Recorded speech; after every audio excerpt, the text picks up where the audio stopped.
So, John, if you were to stalk somebody as your survivor girl or survivor boy, who would it be? Do you want to say that because I laughed over you? It's all good. You sure? I'm sure. Oh, okay, fine. I don't know. Who would I stalk and kill? Does it have to be someone I like? I don't want to kill anyone that I fancy. It seems to be defeat the object, really. If you were forced to, if someone forced your hand. Forced me to kill somebody that I fancied. A celebrity. Let's make it a celebrity. Sure, yeah. I'm just... That's fun, rather than just someone that listeners will not know. No, sure, yeah. I wasn't going to say, someone we know. I guess I could live with killing Chris Pratt. I'd do it nice and slow. Ooh, I won't ask how. Some films are fine just the way they are. Other films sometimes take it way too far.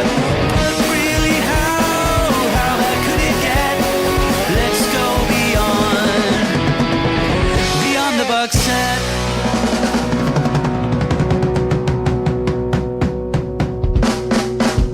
Welcome everybody to Beyond the Box Set, a podcast where we pitch prequels, sequels and spin-offs to films that don't have any. I'm Harry, joining me as always is John. Hello. And it's a Patreon episode today, so we've got Mark on. Hello. Hello, Mark. Thank you for joining us. Thank you for having me. And thank you for bringing this film as well. So what film have you chosen for us today, Mark? Today is Behind the Mask, The Rise of Leslie Vernon. A film that I'd never actually heard of, had you? No, me neither. No. What made you choose this film? It's a film that's gone around the sort of horror community, and I would say it's not very well known, so I wanted to bring it to two people I thought might not have seen it and would probably enjoy it. I really love it. It's probably one of my top 10s. I'm interested to see what you thought. Plus, it's been, I think, 12 years now without a sequel, so... Yeah, Snap moment's probably passed, yeah. Yeah. So, what did you think of it, John? Did you like it? I hated it. No, just kidding. No, I thought it was really good. I really enjoyed this. I thought it was very clever. It's a real love letter to horror films. That's what I really picked up on. Because basically what it is, it takes the form of a documentary where there's a team of documentary makers are interviewing a serial killer in training, would you say? Like, he's preparing himself for his first big spree. It's his first killing spree, as yeah, it were, basically, yeah. So it really takes you through like all of the horror movie cliches, all the preparation he has to do to be in the shape he needs to be a serial killer, because it really plays with all those like the cliches of the character disappearing and reappearing really quickly. Yeah. It really goes into all the nitty-gritty, so it's really great like fan service in that way. And yeah, so half the film is just this kind of very tongue-in-cheek kind of documentary following him. It exists in a world in which all the famous movie serial killers are real, and they exist, and they all kind of seem to know each other and have this network. Yeah. And then the second half of the film, it kind of flips where his kind of spree begins, and then it kind of it turns into more of a standard horror format then, when the documentary makers actually become part of the film when they try and rescue the girl and etc. So yeah, it did a lot of things, and mostly I thought it did them quite successfully. What did you think, Harry? Yeah, I really enjoyed this as well. I had a really good time with it. Yeah. Found it hilarious. Yeah. But in a nice, subtle way. Mm-hmm. Yeah. I'm really glad that you enjoyed it.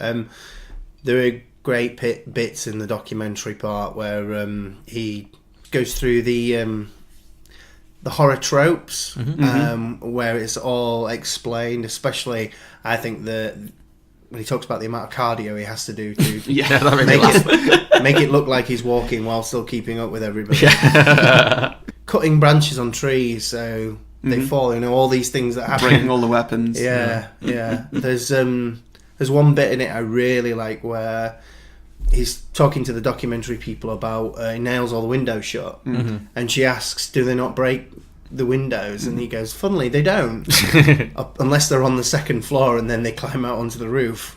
And it's just all these, horror tropes where everyone goes, "Oh, this is stupid. This wouldn't happen," and the fact that they do it in such a way where it's like, oh, it's all set up. You have no idea how much cardio I have to do. It's ridiculous. Why so much? Well, you gotta be able to run like a freaking gazelle without getting winded. And plus, there's that whole thing of making it look like you're walking, and everybody else is running their asses off. Oh, right. And I gotta stay with them. Yeah. It's tough, man. It's tough. I think the tone is really interesting because horror movies get spoofed all the time, but it's not in that very like scary movie kind of way where it's like really like yuck yuck yuck. It's very kind of it plays it very straight. Yeah. Even though it is very funny, but it doesn't beat you over the head with it. It's quite subtle, I think, a lot of it, which I really enjoyed. Like, Yeah. One of the things that I like about it is that the guy who plays Leslie Vernon, well, actually, no, it's Leslie Vernon. The character's really likable. Yeah, yeah, he is.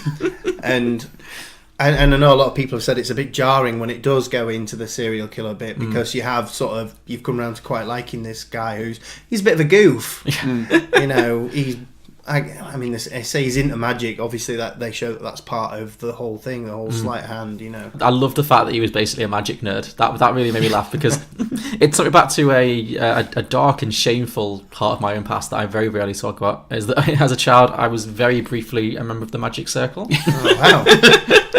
Which is like the society for like wannabe magicians, and I can confirm that I can absolutely imagine that many of those people went on to become serial killers. Like, I think there's definitely a correlation between being a magic nerd and killing people. I've really enjoyed the magic trick he pulled. He's like, oh, okay, I'll do a magic trick. Have you got a pack of cards? No. Have you got a pack of cards? No. Check your pocket. Ooh. yeah, exactly. It's great. Magic. Yeah. This is the fun stuff. Copperfield, Houdini, sleight of hand, escape tactics. You want to see a magic trick? Sure. You got a deck of cards on you? No. No. Yeah, Doug, you got a deck of cards on you? Dude, why would I have a deck of cards? Check your left front pocket. What the? Holy fucking sweet. Todd. What? That was fucking sweet. How'd you do that? Tricks of the trade, man. Tricks of the trade. Plenty more where that came from. I'm guessing that from the fact that you're so enthusiastic about this film is that you are a big kind of horror kind of fan, yeah. So is that what kind of brought you to it? Originally, I was looking for films I might not have seen, and I'm a member of a few horror Facebook groups. So put that out there, and it was a few people who said watch this. So I dipped into it, and I just couldn't believe how good it was. And like I say, I think it's the early documentary stuff that really got me into it. And I do like the slasher element. As far as a slasher goes, it's pretty standard fare. Yeah. That was what got me into it. I was just looking for things that I might not have seen, whereas this, I think, has become a bit of a cult hit because it sort of, is it right to say, subverts the genre a bit? Yeah, totally. Yeah. A bit. But yeah, it's that. And I think he has a mentor in it as well. Oh yeah, it's Scott Wilson, isn't it, from The Walking Dead? It's Herschel from The Walking Dead. Yeah. Oh, he was great. I loved his intro. Yeah. When he's buried in the ground. Yeah, that was so bizarre. Again, though, it shows one of those things where you're going, oh, you've got to be able to look like you're dead when you're not dead. Yeah. You know, that. And the funny reveal is he'd been in there for like 3 days or something, the guy. And his wife didn't seem to care. No, yeah. So he's this. Is he based on an actual serial killer or from like a franchise, or is he just like a generic one? I don't think he's supposed to be specific. Because it does have like, obviously it has Freddy Krueger and Jason and Michael Myers, not as characters in the film particularly, but it exists in a world in which they exist. Yeah, so. they mentioned Chucky as well. Yeah. I love the idea that all of those people exist and have this like network of like friends. That really, really tickled me. Like, yeah, it gets you straight away because that's the first thing that you hear. Because Yeah. the girl Taylor, who interesting fact about her, not that interesting, but she's actually the girl in Home Alone who tells Kevin he's les incompetents. Really? Oh, wow, what a career. That's it. That is a good. I didn't know that. She may have been in other things, but that's all I care about. that is very good. The stories are well known. At Crystal Lake, a madman named Jason Voorhees has killed dozens over the past 3 decades, leaving a devastated, deserted community, fearful of his next appearance. Here on Elm Street, in the suburban community of Springwood, a murderer's repeated attacks have left a psychological scar so deep, some insist that simply dreaming about him can kill you in your sleep. And in Haddonfield, a prodigal son named Michael Myers has struck in a similar fashion on or near Halloween on at least 4 different occasions. For these residents, Halloween will never be the same. That whole setup was really funny because basically, in addition to like training for his own killing spree, he's friendly with all the other serial killers. It is like the Magic Circle. It's like they've got this little society of pals. And so he goes to visit Scott Wilson, who is like this older, like experienced serial killer. He's got the nicest wife in the world. Like she's just this really like sweet, and they just seem like this really sweet older couple. The way it just treats the murder as just such an incidental. Oh, it's our hobby is killing people. We have lunch and we bake cookies and we have a nice family life, and we like killing people. So yeah, he has a nice uncomfortable moment though when he's chopping veggies. Yes, yeah, and he's getting more and more angry talking about terrible killers and stuff. Yeah, it is fun how they refer to the famous killers, and they've got the like. It's not Michael Myers; it's called Mike. yeah. It's like they're all just buddies. Yeah. So you mentioned most of the guys in your line of work today are hacks. I'm not talking about the guys that really worked hard, like Jay, Fred, Mike. There weren't nobody like them in the early years. Those boys lifted it to a whole other level. They made an art form of it, turned themselves into legends by returning like a curse over and over again. That was a radical change in philosophy. Changed the whole business. So what did you think of the documentary kind of crew? Because they got on an interesting little journey, like where initially they're essentially filming. I mean, it exists in a world where how they ever thought it would be. Who's going to show this? Like, they're basically making a snuff movie. Like, yeah. I was thinking what they're making is evidence. Yes, essentially. Yeah, it makes you wonder if they're living because where they're living in a world where that's sort of all right. Yeah. Because why they don't go to the police almost, straight away. Once they've got the interesting bits that they need, they go, right, this guy's going to kill all these people. Because, if you go back to the fact that there are all these real killers, like why have they not been caught? And, why would anyone ever go to Camp Crystal Lake? Well, yeah, sure. Why would anyone visit any of these buildings ever? And I thought that with the recent Halloween, actually. Again, it has to happen for plot, but the whole film is about how traumatized, Jamie Lee Curtis's character has been by this kill. It's like, why didn't you just move? go abroad or something, Michael Myers isn't exactly going to hand in his passport and get a flight to, Tijuana. So exactly. But that's the thing. It didn't take me out of it that the documentary crew, would never get away with this in the real world, because it's like it sets up its premise and it's like, well, this is what this movie is, and you just have to go with it. So yeah, you do. You can't. You just got to go. Oh well. Yeah. That's what happens in this thing, and I feel like there's a slight mounting sexual tension between Taylor and Leslie as well, which builds and builds, and of course builds to the twist of the film. Yeah. Which is that we ruin it, don't we? Yeah. Spoiler. I would say watch this film. If we've already spoiled a few details of it, but if you've not seen it and you probably haven't, definitely watch it. It's very recommended. So maybe stop now and come back. But if not, then spoilers from here. Okay, yeah. So it turns out that she is the survivor girl. Yeah, he's tricked her. He's played a long con on her. Yeah. So. But one thing about this movie is they always call her the survivor girl, but it should be final girl. Yeah, I thought that was weird too. Like that's the term, but yeah. I think I worked out what was going to happen as soon as he said, and survivor girl. Yeah, they're always a virgin. Yeah. And then I was like, I wonder which three of these crew is a virgin? It's her, isn't it? Yeah. She's not remembered that she's a virgin. Yeah, she seems. Yeah, that's weird. It's not something that occurs to you. You'd think like that was one of my biggest laughs actually. Initially, the documentary crew is following him as he picks his victim, which is this very kind of blandly pretty kind of American blonde girl who's like, yeah, she's a virgin, she gets good grades, she's got, she's popular but not too popular, like she's all the things that the final she's in the girl, library after hours. Very, again, going through all the cliches of what the final girl usually is in these kind of films, and then it just cuts to when they walk into when they're in the cabin and the killing spree begins. They walk into the bedroom and she's just having the most like athletic sex with the girl. She's like just riding like a pony. It's great. And then it's revealed that she's somewhat of a slut. Yeah, absolutely, which I found really, really funny. And then there's a great line, I think, when they tell her what's happening and like, you're supposed to be a virgin, and she's like, oh, I'm sorry for being sexually active. Yeah. Yeah, I had a lot of fun with all of the stock horror characters that, in terms of the victims, like, because there's the inevitable slutty best friend as well, who's actually probably much less slutty than because she seems quite scandalised at the other girls, like. But yeah, and then she's like, you have to tell me what happens to me, like. Some really the inevitable stoned kind of side characters who seemed super stoned, like that was. He teaches them that though, doesn't he? At one point, he's not. He shows them him picking out a random girl. Yeah. And then shows the different. You need these extra characters. Yeah. To kill for some reason. The level of detail, the meticulousness of his plan is so funny. Like, yeah, he really goes all in. You gotta find a group who'll all hang together. A little from column A, a little from column B, and one survivor girl who'll tie them all together. What is a survivor girl? Oh, I'm sorry.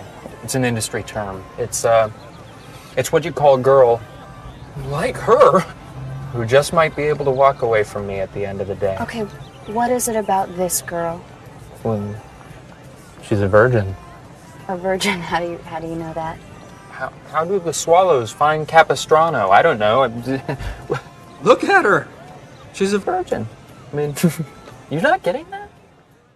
So what did you think of Robert Englund in this? Oh yes, that's a good thing to move on to. Robert Englund, who obviously famously plays Freddy Krueger, and in this he's doing his bit of a Dr. Loomis impression, I guess. He's our Dr. Loomis character. Yeah. So yeah, he was good fun. He wasn't in it as much as I would have hoped. Like, no, he was in it enough for me because I don't tend to find that as long as he's being Freddy Krueger, that's fine. But yeah. I don't. Robert Englund's not the best actor in the world, and No. So was this the good guy who was hunting? yes, yeah, he's Right, he's the doctor. Yeah. And they get really excited that he's there because he's my Ahab. Yeah. All those things are very good about it. Yeah. It's funny because the film kind of takes its turn when basically the documentary makers have like an attack of conscience when they realise, oh shit, this is real. He's actually going to kill these people, and then they realise they can't keep filming. They have to save them. Well, because he says to them, "Your look says we can't just let this happen," and that he sends them away. Yeah.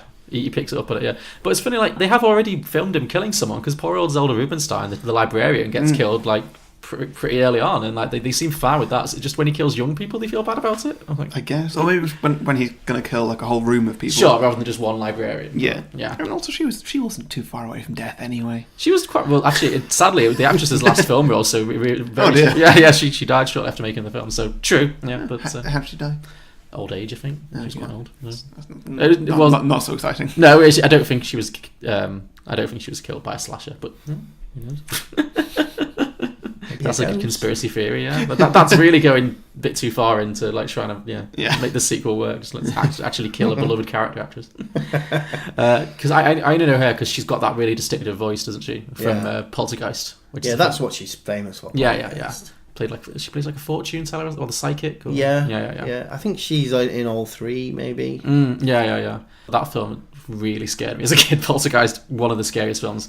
It's weird because it's a Spielbergy kind of. It's not like it's really gory or anything. Although there is that one scene when the guy's face falls apart that I've just haunted my nightmares for years. I saw that when I was far too young, and it scared me. It still gets me a little bit now. It's probably one of the only ones where I actually. Yeah, okay, it's not just me then. So. I've not seen it. Maybe I should. Yeah, no, Poltergeist is a good film. I'm young. I could be mentally scarred. Yeah, oh sure. Yeah. It wouldn't. No, you'd be fine. No, I think you need to be of an age where you're impressionable enough for it to actually scare you. I think now it just. I'm impressionable. Yeah, I mean, Harry looks like an actual baby right now. He's beardless for the first time in years. It's creepy. No.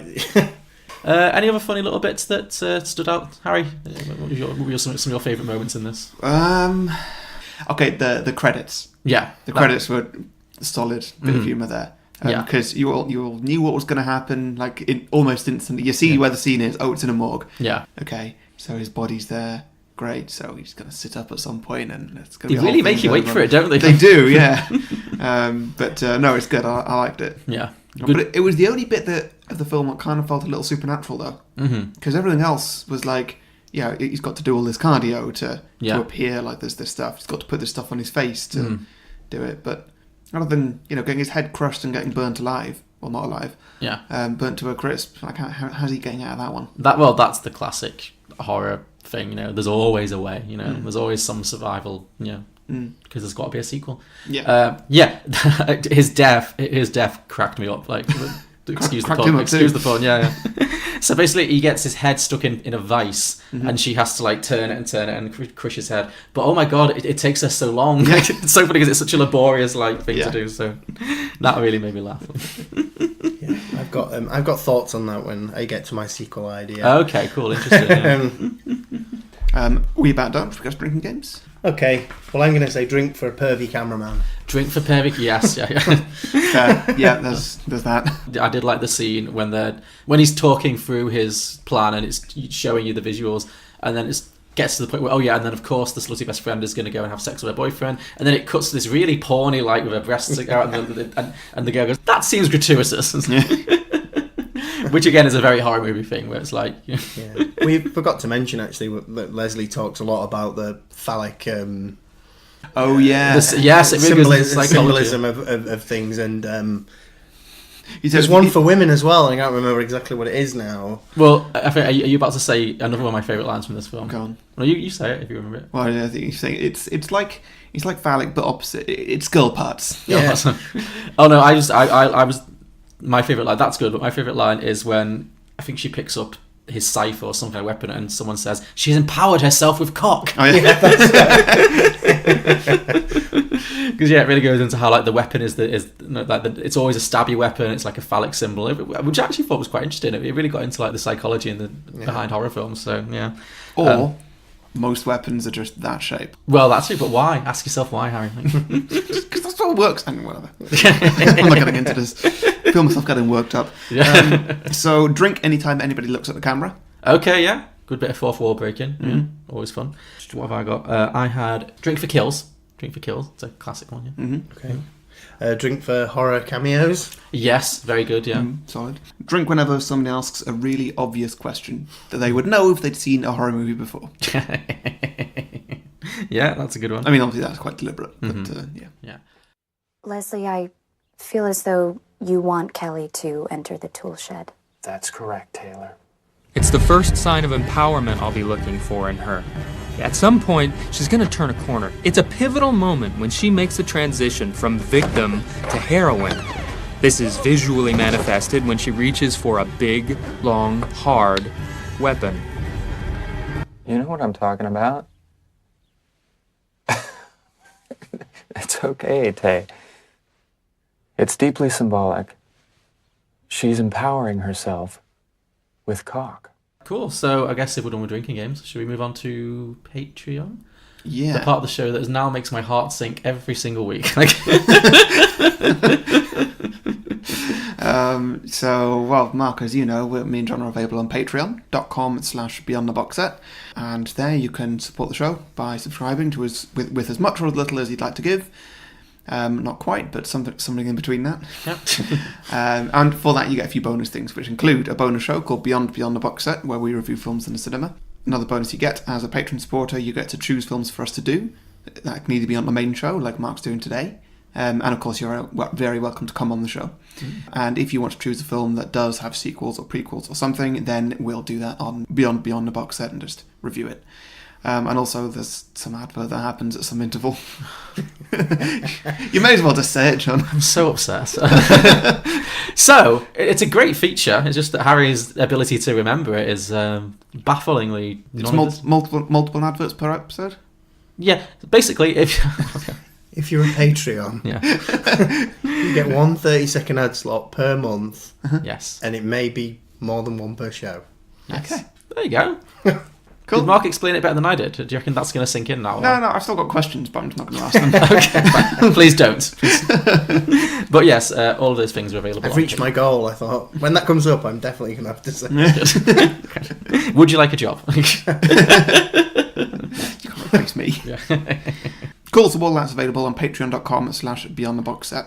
Now, while we're plugging things, I've got plenty to plug because I've had one hell of a week. Oh, okay. I've guested on 6 shows. 6 shows? Yeah. My God, you must be so burnt out. Yeah, it's been tough. Okay.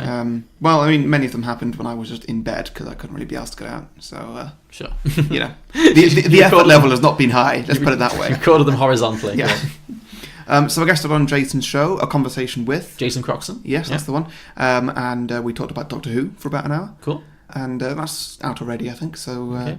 It's an hour of you basically talking about how much you hate lady doctors and how it's ruined the show forever, and Doctor Who is for men only. Yeah. I do hate all women. Yeah, so, yeah. Mm-hmm. Yeah. Yeah, so listen to that. It's a blast. Soundbite. Yeah. And then I also guested on another show called Kid Theory. Kid Theory, okay.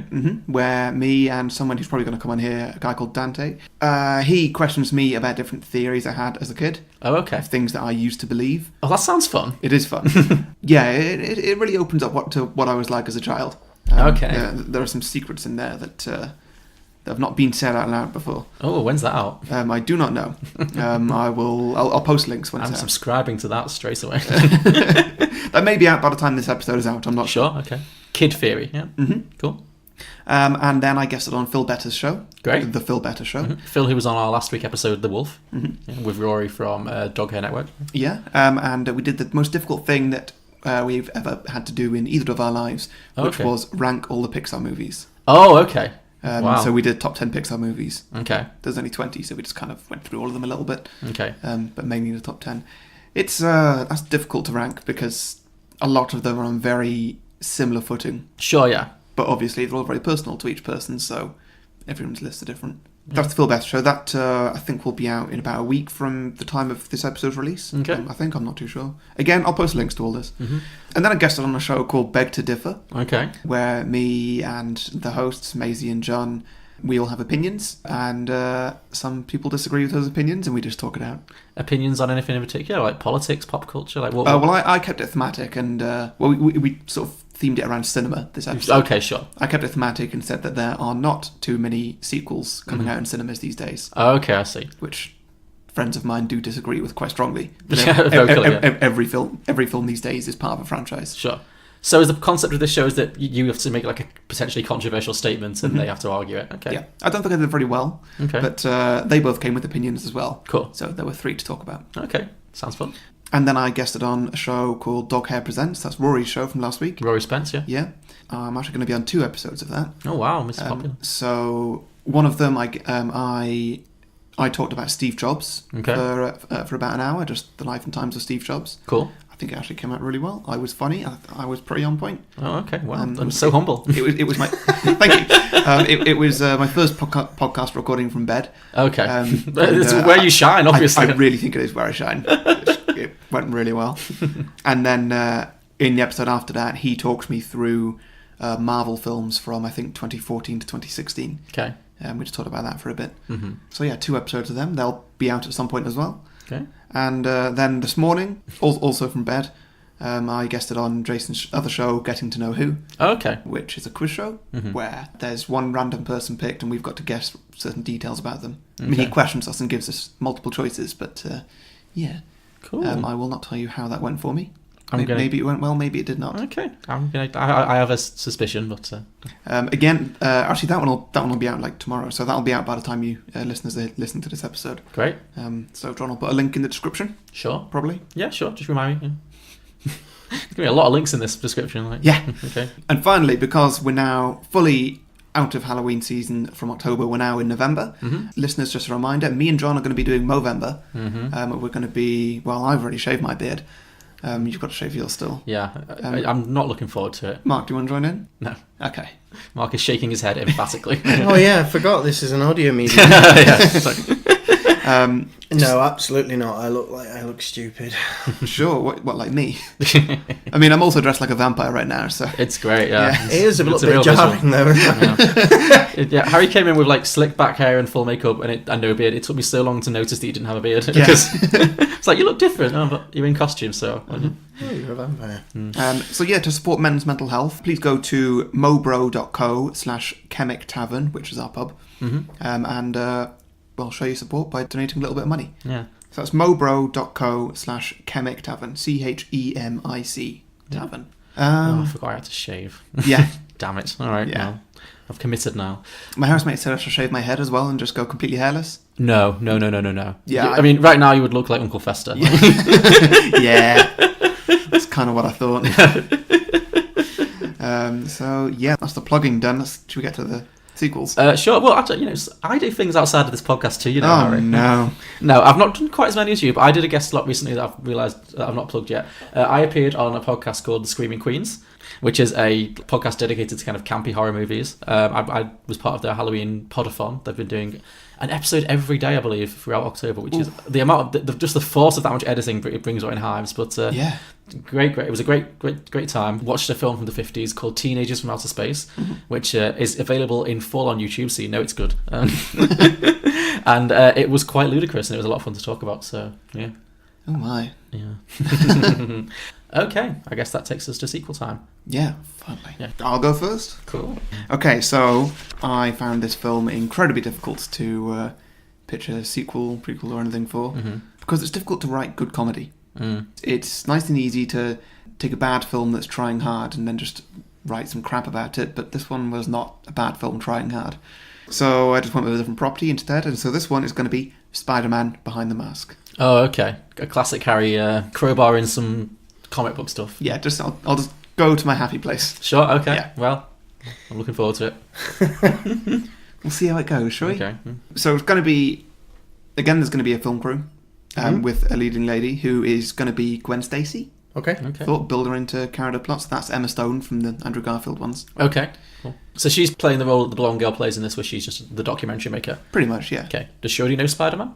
Yeah, let's just say yeah. Okay, sure. Because he's not going to sort of keep his identity secret from her, but he is from the documentary. Okay. So I mean, does this film take place chronologically after the events of those Spider-Man films, or is it just its own thing? Oh, it's just vaguely its own thing. Okay, sure. As seems to be every Spider-Man thing these days. Sure, it's just randomly Reboot. Yeah. So essentially, Spider-Man, he's had enough of all the slander that he's getting in the papers from the Daily Bugle. Sure. And so his friend, Tony Stark, has hired a documentary crew to follow him around and improve his public image. So the front woman, Gwen Stacy, I was thinking Kristen Bell. Okay, sure. She'd probably do well at that job. And two crewmen who are, well, I haven't really thought of anybody because they're not really going to be a big part of it. You might see little flashes of them, but they're not in it that much. So Kristen Bell instead of Emma Stone? Okay. Just cause like I say, it's not part of a specific universe. This is just a random Spider-Man story. I see. Okay, I can see Kristen Bell doing well as a scrappy journalistic type. Yeah. Cool. So the crew, they follow Peter around his day-to-day life. By the way, we don't need to cast him because he's either going to be in a Spider-Man mask or have his face blurred out for I see. Privacy reasons. Okay, good. Can't let everyone know his identity. Okay. Oh, that's fun. Just a secret little documentary crew. Okay. Who, similar to Behind the Mask, don't report on anything. Can we have moments when he accidentally gets shown where it's really obvious who it is, though? Because I'd still like to make it really, like, say he's going to work and it's the Daily Blur. Yeah, sure. All right. Okay. Yeah. It's not going to be too hard to piece it together. No. Okay, and, great. Yeah, stuff like that. Maybe he refers to Aunt May and stuff, and you see him at home, and I don't know. Yeah. If you could get one of the Spider-Man actors to reprise his role for this, which one would you choose? I think Tobey Maguire, but only because we're doing voice only. Okay, sure, yeah. So at this time, I'm saying he's not really in high school, he's more working as a reporter. So he can be early 20s or something, which I reckon Tobey Maguire's voice can still play. Yeah, I was thinking it'd be fun to have a middle-aged Spider-Man. That would bring its own comedy, I think. But True, yeah. I mean, that could work. Yeah. Yeah. He's been doing this shit for 20 years and he's sick of it. And yeah. Sure. You could have a whole rant about the younger upstarts, and you could have a universe in which all Andrew Garfield and... Oh, definitely, yeah. Well, there's space for that later on. Yeah, sure. He's being a photographer, the crew following him around as he's taking random photographs of New York City that he's going to try and sell back to Daily Bugle. As Spider-Man? Currently, he's as Peter Parker. Oh, okay, right. But totally blurred. Yeah. So this documentary is following the secret life of Spider-Man, where he's a normal person, but it just isn't saying who that normal person is. Okay, I see. Right. And all of a sudden, he stops completely still and explains that his spider sense is tingling. So the cameras get really close on him, uncomfortably close. Then he says there's a car chase 2 blocks west that he needs to stop. So he grabs one of their cameras, throws it in that direction, and then follows it himself. Right, okay. Webs the camera around and manages to get it to land on the bonnet of the car. He lands in the back seat. It's a convertible. Oh, okay. Is the camera damaged? What? No. He did it well enough that the camera just landed softly somehow. Okay, sure. So the camera's filming everything, essentially. He's doing it for the documentary. Okay, right. He webs the 2 people up and then skids the car to a stop right in front of Gwen Stacy. Okay. He jumps out the car with a little flip, does a bow, impressing Gwen Stacy, essentially. Okay, sure. Right. Then the police turn up. He says he has to leave because, the police hate him. Okay, yeah. Essentially. Sure. Vigilante here. So they leave, and then we cut to the next day or something. And Gwen asks, why are the police afraid after you, Spider-Man?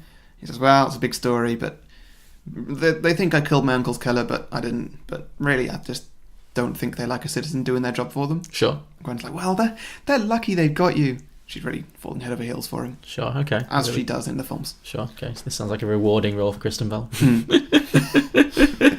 It's not been a rewarding role for anybody who's played it. No, fair enough, yeah. Yeah, and then Peter goes on a whole kind of a rant of how, yeah, the police can take over the smaller things like car chases, really, but when it comes to the bigger people like Dr. Octopus, Spider-Man needs to come in, even though they just have the same plan every single time. Sure. They're going to be the best scientist in the world, and it's going to risk the lives of pretty much everybody, and then Spider-Man stops them somehow, and they live happily ever after. Okay.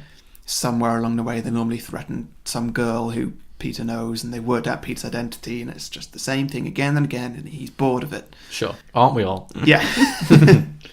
Yeah, and so that at that very moment, Peter goes all still again, spider sense, and a Green Goblin flies overhead. Okay. Plucks him up from the ground, they have a fight in the skies, and the Green Goblin essentially wins it by just throwing Peter away, and the Goblin jumps down and grabs Gwen Stacy with a camera, and flies off with her. Okay. So now, I'm liking how you're really making it show that so that everything is being filmed. It's yeah. Well, I feel like it needs sort of tenuous ways to keep it going. Yeah. Yeah, and so she gets taken back to the Goblin's lair, and she asks, well, she interviews him and says, "All right, so what's your plan here? What are you trying to do?" And he essentially just says the same thing as always. Yeah. I'm just trying to complete this experiment or something, and yeah, I need to do this, for my own... For reasons. Yeah, for reasons. Bad guy. Villain. So then eventually Peter shows up, or Spider-Man shows up, for reasons. He needs to decide whether he's going to save Gwen Stacy or whether he's going to save the whole city. Sure, the classic dilemma. Because the Goblin's going to release his goblin gas on the whole city or something like that. Sure. And, it's not caught on camera, but he manages to save them both and defeat the Goblin. Okay. Is that not shown because budget reasons? Yeah, because budget and my own time reasons. Yeah, okay, sure. Budget and Harry ran out of time writing his idea. Great. Peter says to the crew afterwards, well, that was all good and fun, but he'll be back. And they're like, but you defeated him, how can he come back? Gwen, what world do you live in? In this world, no matter how many times you defeat a good villain, they'll always be back with the same plan. Mm-hmm. That's it. Okay, I like it. Interesting. Yeah, I mean, it's very loosely related to the film we discussed this week, but I can see what you went with. Well, it's kind of a mockumentary about Spider-Man behind the mask. No, I get it, yeah. I'd like to see a version of that where instead of it being Spider-Man, it's the villains. All of the DC, comic book villains. I'd like to see a documentary about them in a similar kind of thing. Yeah, that probably makes sense. That would be better. Yeah. Oh well. No, I was also thinking halfway through writing this, what if I did Deadpool instead? Yeah. That probably lend itself quite well to a mockumentary. Yeah, it totally could be. Yeah, you could definitely have a somehow. That could be a plot for Deadpool 3, where he's got famous enough that there's a documentary about him now, and he's loving it. So yeah, I can see that. Would you want to have any cameos from Justice League style? Have other superheroes or Avengers style? Have other superheroes come in as well as? Again, because this film like Tony Stark could come in or something, and then Peter rolls his eyes and just oh god, well, there's my fun gone. Yeah. Because I like if it existed in a world like this world does, where they're all they all know each other and stuff. Yeah. Which obviously in the Avengers they do, but a little bit of abuse of the other superheroes. Thor's always throwing that hammer around. Yeah. And Hulk always causes so much damage. Yeah. I mean, since we're operating in the realm of pure fantasy here, this could be the first film that unites DC and Marvel on the same screen. You'd have Superman involved. Yeah, you could have use it to take the piss out of each other. You could satirize the rivalry between the two different franchises and stuff. Mm-hmm. So, yeah. I think there's a lot you could do with that. That's good. Yeah. So okay. So Mark. So it's me. Take it away. All right. Okay. So I've gone for a proper sequel to the film. Oh, good. Someone else. So it'll basically be sort of 12 years later. Okay. So we'll open on Leslie standing in the building in the orchard, and he will be showing whoever's filming him. He'll be showing him that the cider press was sponged on the bottom and the top, and that any cracking that was heard by Taylor was a sound effect, something that was like him breaking an egg or something. Something like that. Okay. And then he'll also reveal that he had a trapdoor there that he just slipped into to escape the fire. And there was no worry about the heat because he'd already showed previously that they had fire retardant on his face and all that stuff. So that would be how he escaped the situation now. So then, just showing that briefly, then it will then go into whoever... I haven't picked anyone who's actually filming the documentary because they're not going to be that important as far as the film, because this still will be documentary. Okay, but it's not the same team as the first one. It's no, it isn't. Okay. So we'll start with, most people have seen the documentary, The Rise of Leslie Vernon, and heard the story of the aftermath. No one can forget that chilling CCTV footage from the morgue that Leslie was still alive. Since then, there were 6 more killing sprees. So we'll call those sequels. Oh, I see. There's been a whole franchise. Each one's slightly less impressive than the one before. Yeah, that's right. But since that time, no one has heard anything from Leslie Vernon until now. Okay. And then they'll cut to Leslie sitting in a chair, looking a little bit awkward. Okay. Same actor? Yes, yeah. He was good. He'll be 40, I think. Yeah, sure. So they'll say, so Leslie, after all these years, why are we here? And are we safe? So what he'll go into, and I'm stealing from the new Halloween movie here, sort of is, because those things are real life, he'll say, I stopped doing any killing because I couldn't think of anything new that I wanted to do. It was becoming same old, but I've heard that Mike has gone back to his original victim, and it's inspired me to do the same. So what he'll then do is perform some killings around the town of Glen Echo, which is what it was called, and everything that he's done will be filmed from a GoPro. So I want to keep it that sort of documentary style. I never want it to slip into a proper film, so everything will be sort of filmed from that. Because obviously technology's moved on, so we'll be able to film everything without getting involved. So in this, the girl Taylor is lured back because she wants to stop him. Yeah, finally. This is the girl from the original film. This is the girl from the original film. So she'll come back, but she'll have spent all that time, again, a la Laurie Strode, learning his own tricks. Oh, I see. Okay, that's good. So learning to set up her own surroundings. But of course, he's doing the same thing.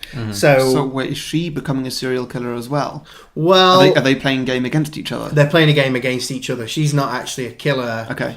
Yeah, so the way it'll play out is that she'll be luring him, but he's luring her, but she's back to luring him. And they don't know that we know they know we know. Exactly. So there'll be, and it should all be from Leslie's point of view, where it'll be like, oh no, she saw this coming, but I bet she doesn't see the thing that I've got coming. Just one-upping each other. So they're just one-upping each other all the time until they get to a final trap that they both set up. I haven't written it down, like a tripwire or something like that, that they both get caught with, and from the footage you see them both die. Oh, okay, that's good. And then the final credits again, you'll see both of them in the morgue, and they'll both sit up at the same time. At the same, perfect unison. Great, just staring at each other. Yeah. So it is a little bit of a carbon copy of the original one, but that's how horror movie sequels work. So the thing that I was going to write and I didn't is that they would end up being together. Okay. As a couple. Yeah. Because you got the feeling from his mentor that his wife had been his survivor girl. Yeah, they did do that, didn't they? Like, because he said, you've got to find someone who... Because she says, I was fast enough or something like that. But I got that feeling that she'd been involved in some way, so I thought Which means that Scott Wilson probably killed a lot of her friends. It's quite chilling when you think about it. Oh, remember that, honey? But it was harder than I expected coming up with a sequel for something. I really like that. Yeah, it was really good. way better than mine. But I agree. We always find this one of the harder genres to do for this show is good comedy, because it's hard to make fun of, because if it's good, it's good, Especially when it's making fun of itself. Exactly, it's making fun of itself, and also unless you are a great comic writer, it's just hard to replicate specific humour. So, but no, that was good. I think that really works. I like that. So excellent, cool. Let's see, Alex. What do you think of Jaws, which is at 97% Rotten Tomatoes? I find it to be anti-shark propaganda. What do you feel about the Entourage movie, which is at a meager 33%? I think they finally got Hollywood right. How about It Follows, 97%? Worse than your parents giving you the sex is evil talk. How do you feel about Juno, which is at 94%? That would be a movie that celebrates a teenage homewrecker. How about Bewitched at 25%? Best television adaptation ever put to film. How do you feel about American Hustle at a towering 93%? Overwrought awards bait. Righteous Kill, 19%. The movie that Michael Mann wishes he had made when he created Heat. Sounds about right. I'm Julio. I'm Alex, and we are the Contrarians. As you can tell, our thing is that we rage against the Rotten Tomatoes machine. Regardless of what we really feel. Find us on Apple Podcasts, SoundCloud, Stitcher, TuneIn, Facebook, Twitter, we're everywhere.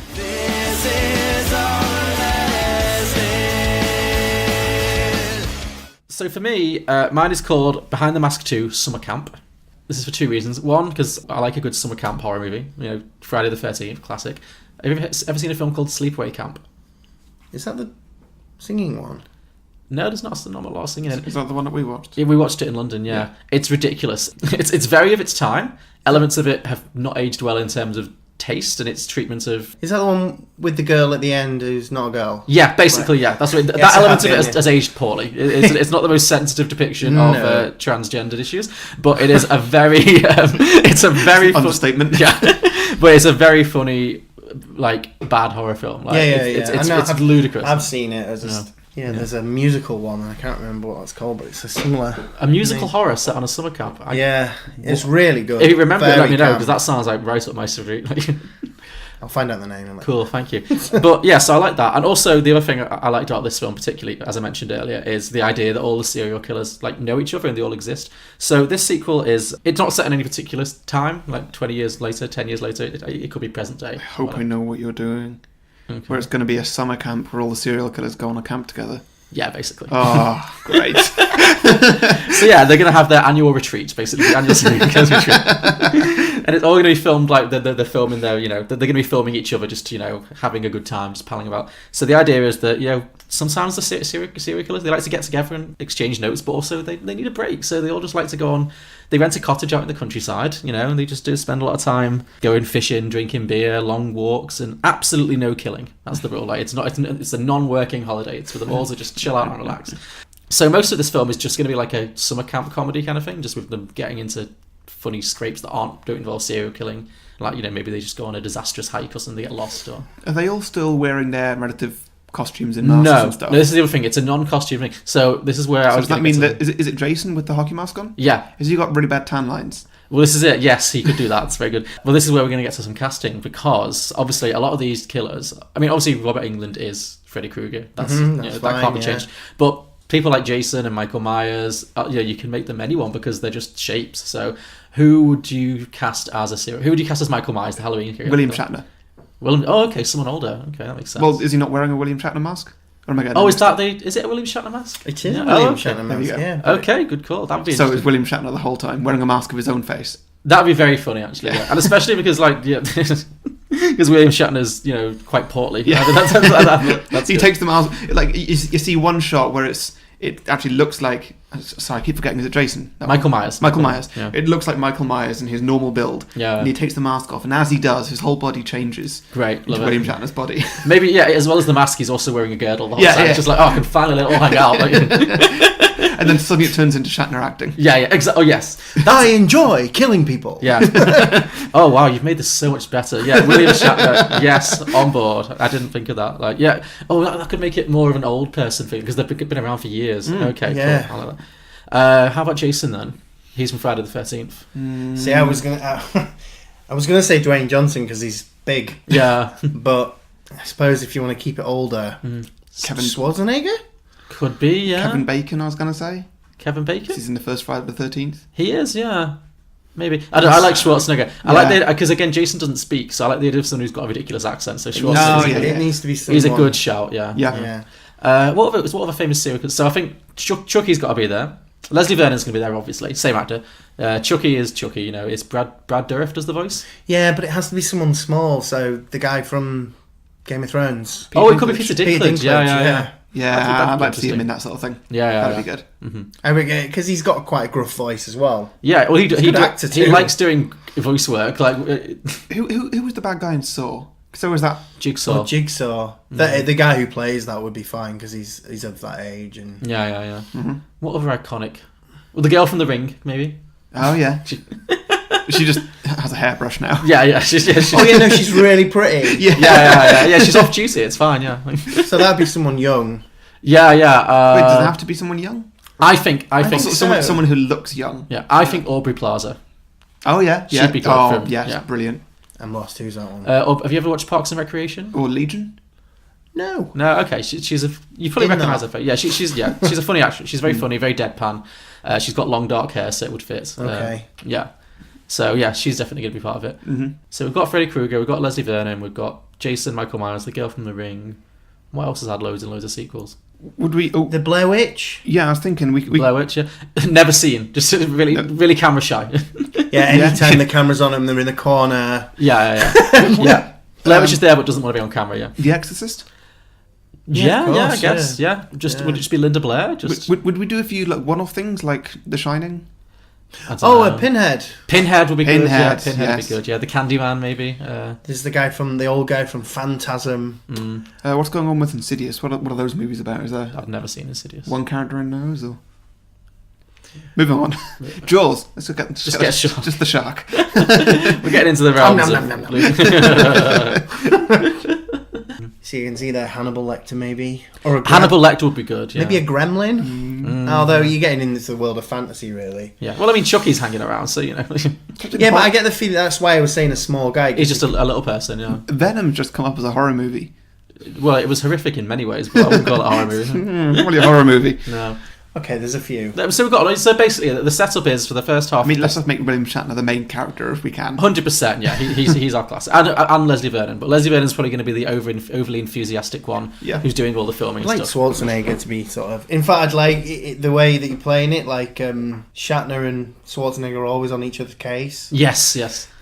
Why have they never been in a film together? This is definitely going to make that a thing. Maybe people find Leslie Vernon kind of irritating because he's like such a try-hard, like because he's very like he's so over enthusiastic all the time. Like, a bit of a fanboy. Yeah, like tone it down, man. So yeah, I think that'd be funny with them all being really irritated by him. Like maybe Scott Wilson was the only one who liked him, and sadly he's passed away now, and he's like, we can't get rid of this guy. Like, so yeah, the first half's not going to be horrific at all. It's just going to be a bunch of serial killers just getting into funny like hangover-esque kind of scrapes and whatever hilarity ensues.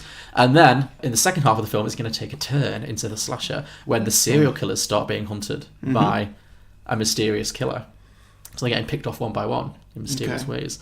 Do you know who this is going to be, or is this for us to do? This is for you to help me out because I couldn't think. But I had some ideas. Like the idea is that they're going to suspect each other. It's like, guys, we said no killing, and what's the golden rule of serial killer club? We don't kill each other. Like, and they all say that in unison. Yeah, exactly. Yes, they've got very. The first rule of serial killer club. We're going to go a lot into the rules of serial killer club here, I think, and which I think it should definitely be the title. Yeah, I think they should have some kind of chant or some kind of like pledge of allegiance or something, or just silly like it's like it's the Freemasons or something. It's just this or the Magic Circle. It's just a silly secret society and they're all kind of nerds and but yeah, so then they start getting picked off one by one. We'll get rid of the lesser ones first. We'll keep Shatner and Schwarzenegger, get our money's worth out of them. They can last to the end.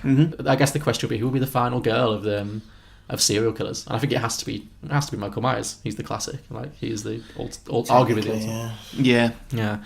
So that keeps Shatner around anyway. I was thinking actually the killer could be, because this original film, I feel like it's very much of its time in a good way, but it's very much of that time. It came out in 2004, did you say, or roughly like mid 2000s, right? 2006. 2006. No. Yeah, middle of 12 years. Decade. So yeah, 12 years ago. Okay, sure. Yeah. I think horror movies at the time were very much like that. Like it was in a phase of quite a lot of really derivative stuff. There wasn't a lot of really like classic stuff coming out, and I feel like in the last 10 years or so, horror movies have gotten a lot smarter.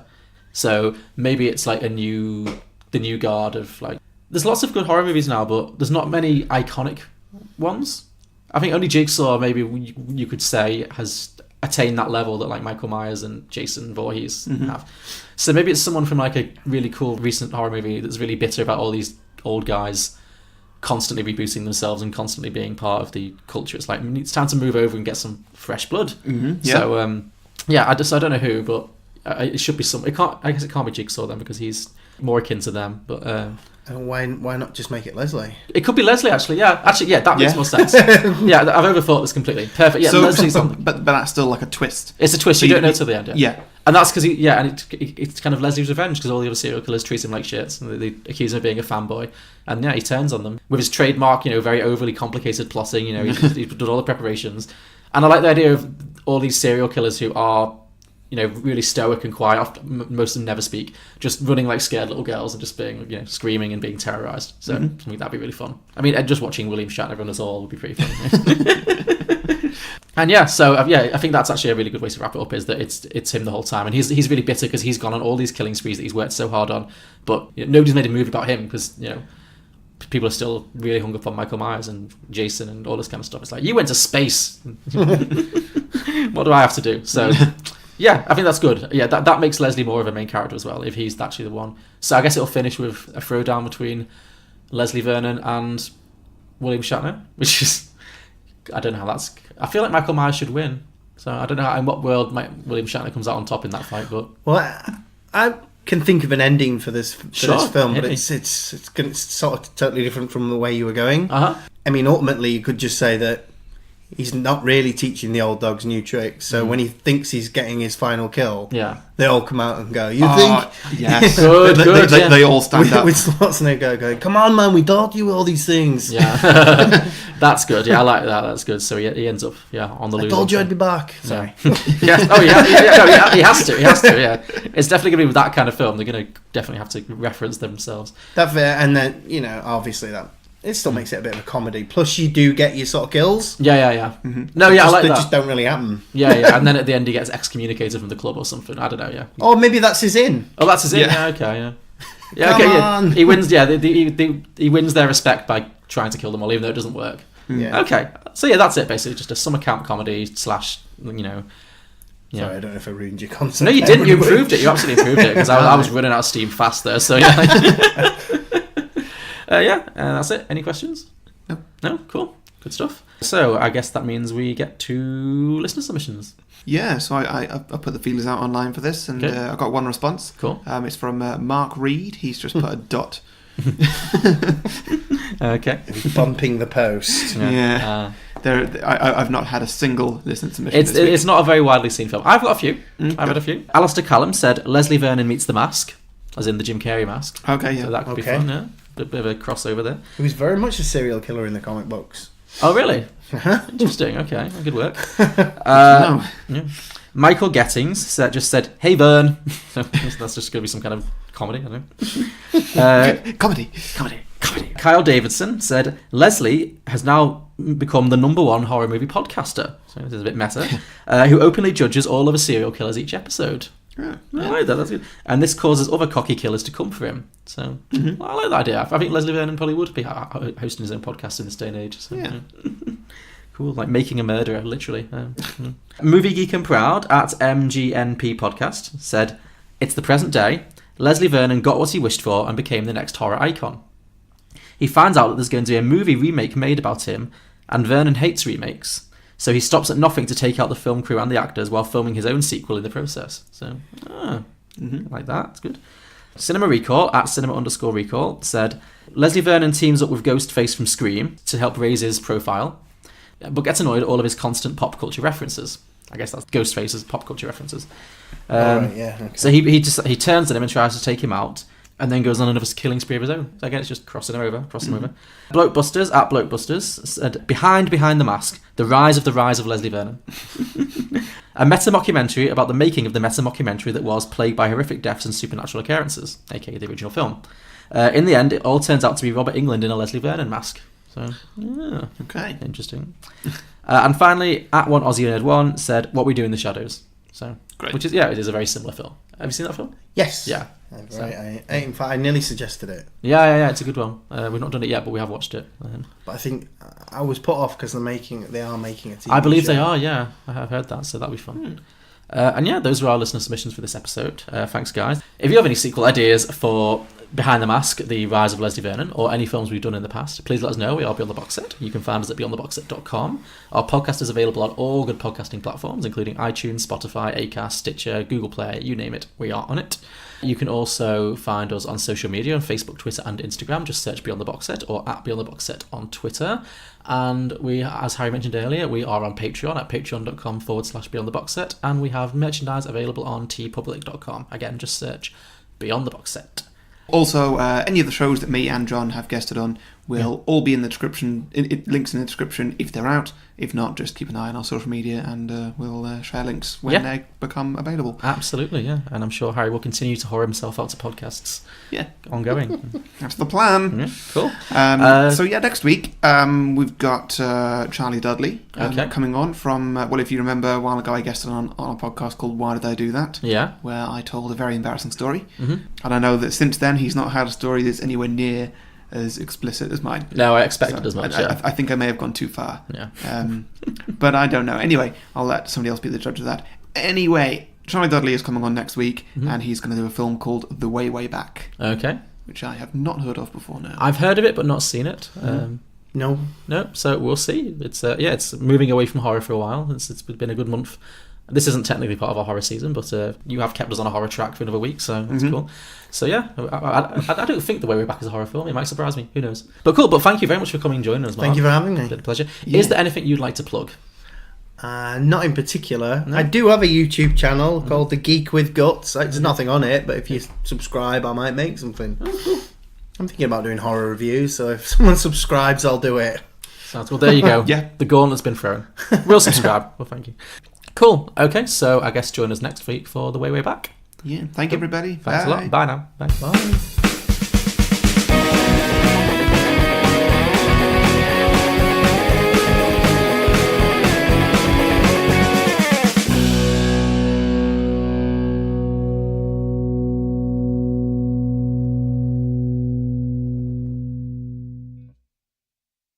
She's empowering herself with cock.